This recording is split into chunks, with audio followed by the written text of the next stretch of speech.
Well, speaking of that story, the police have now promised to continue monitoring Kagiso this morning. It follows protests just yesterday with the community frustrated with illegal miners. Now, some Zamazamas were arrested and one person died. eNCA's Manqoba Mchunu joins us live now with the very latest. Good morning to your colleague. What can you tell us on the ground? What's happening in Kagiso? Well, Dubel, I can certainly tell you that the situation has improved from what we saw yesterday here when we arrived in this particular area. Of course, you recall that this particular street that we're standing on here in Chamdo was one of the streets that was closed by community members. It was barricaded with rocks and burning tires. That's why we saw a large contingent of protesters that had taken up here to this particular area just next to Soul City Informal Settlement. And this is where they had been apprehending some of those Zamazamas who were believed to be in some of the mine shafts here in this particular area. And of course, we did see those visuals where they apprehended and stripped naked some of those illegal miners.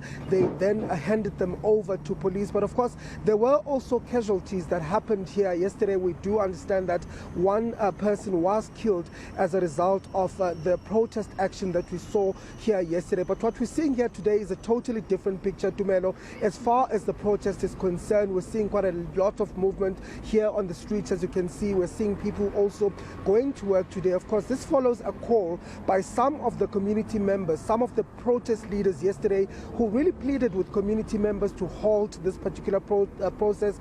They said that they want to allow the engagements that they've had with police yesterday and to see perhaps if police would be able to come up with a definitive plan of how they're going to deal with illegal mining in this particular area. We recall, of course, Tobela, that we did see some of the top police brass here in this particular area arriving yesterday and speaking to community members, and that's where they handed over a memorandum that they had wanted to give to the police with regards to the elements of criminality as well as illegal mining in this particular area. But it was quite a dramatic day yesterday, Tumelo, because we really saw community members, unrelenting, going to these informal settlements, dismantling some of the shacks, even setting some of them alight and, destroying some of the equipment that they believe were being used by the illegal miners in this particular area. And I remember yesterday there was also one young man that was apprehended by community members who said that he was from Zimbabwe and that they were quizzing him on why he was here, and they actually apprehended him. They handed him over to police. They also went to the different mine shafts where they had closed some of those mine shafts that were opened by Zamazama. But I can tell you now, Tumelo, that we have seen quite a lot of police in this particular area. And of course, as we left the area last night, we also saw some community members are starting to clear this particular area, cleaning the roads, and perhaps, saying that they're going to allow the process to continue. We do know that they will be having a meeting later today where they're going to be ventilating some of these issues. But as the situation stands now, no protests that we're seeing so far. We are seeing quite a number of police here on the ground. All right. Well, Manqoba Mchunu, indeed. I spoke to the executive mayor earlier on of Mogale City, and he did mention that there was one particular individual who was at risk of being necklaced, and then they did manage to save him and put him in I think, an ambulance van or emergency response vehicle. This just shows or reflects on the violence that took place yesterday, and some, of course, running risk of being necklaced. But I just want to touch on that engagement now with some of the government officials. Now, what are community leaders saying? What are the expectations? Because they've handed over a memorandum to the police, but with regards to the likes of the mayor, is there a list of demands they expect, an action that they expect from government officials?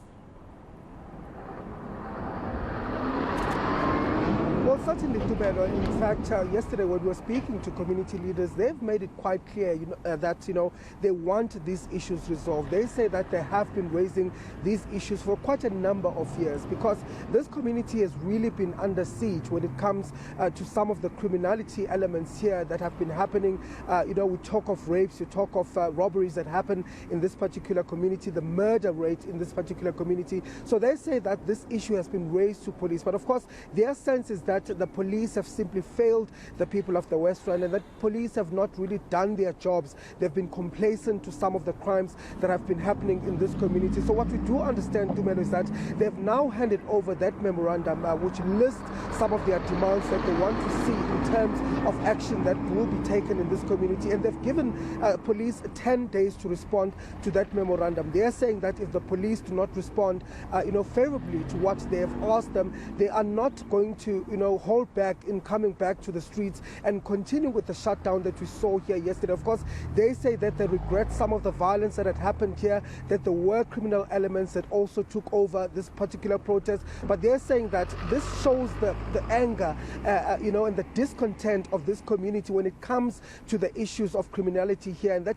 really these community members are fed up. They want action taken now. They're saying that they're pleas to government officials over the past few years have fallen on deaf ears, and it had to take such an incident, that heinous rape incident that occurred not far from here, for the community to actually stand up for itself, because they simply have lost all faith in the police. So we do know that there will be that meeting taking place, but of course, Tumelo, we're hearing other reports that other communities that are just neighboring to Kagiso, there are also concerns there, and some community members there are actually threatening also to go on to protest over the issue of illegal mining in their areas. But we will be keeping a look and perhaps checking at some of those areas to see perhaps if there is anything that is happening there. But as things stand here in Kagiso, I can safely say, Tumelo, that the protest has subsided here.